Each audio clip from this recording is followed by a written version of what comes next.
أحييكم بتحية الإسلام السلام عليكم ورحمة الله وبركاته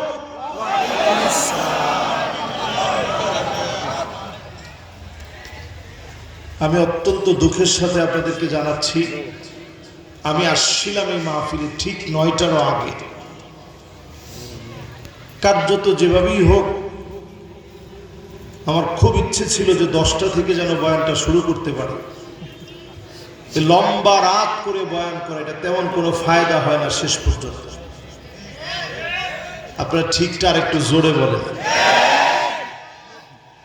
খুব রাত করে বয়ান করা, বক্তাকে দিছেন কয়টা? রাত্রে 11টা। এই বেশি রাতের বয়ান মাথায় নিতে পারে না।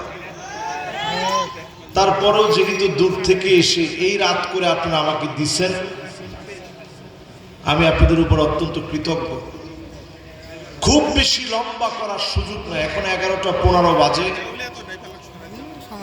11:30টার ভিতরে, 11:30 না 12:30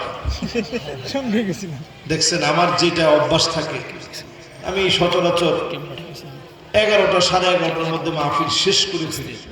কি ফোন ওটা জিজ্ঞাসা আছে আমার সেই অভ্যাস মাফিক 11:30টা বলে ফেলছি। 12:30টার ভিতরে আপনাদেরকে এই স্বল্প সময় একটু কষ্ট দিব। আপনারা শুনতে রাজি আছেন তো ইনশাআল্লাহ?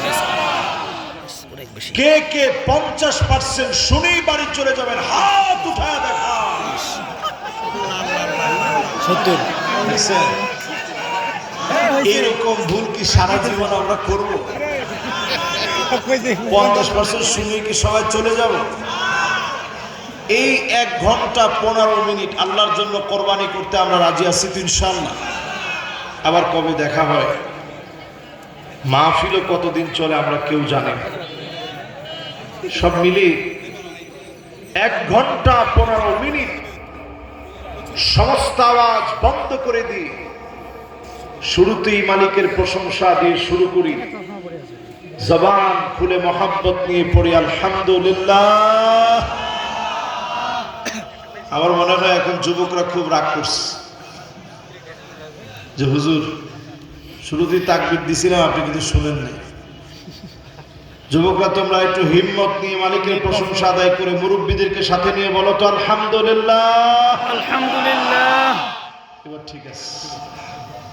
এবার আসলে মাহফিলের বরকত কামনায় পেয়ারা হাবিবের নামে হৃদয়ের সবটুকু ভালোবাসা উজাড় করে দিই নবীজির নামে একবার দুরূদ শরীফ পড়ি। সকলে পড়ি মুহাম্মাদুর রাসূলুল্লাহ সাল্লাল্লাহু আলাইহি ওয়াসাল্লাম। সবাই কি পড়ছেন? কেউ কি বাকি আছেন? বাকি থাকলে আরেকটা বার পড়েন মুহাম্মাদুর রাসূলুল্লাহ সাল্লাল্লাহু আলাইহি ওয়াসাল্লাম। সবাই পড়ছেন?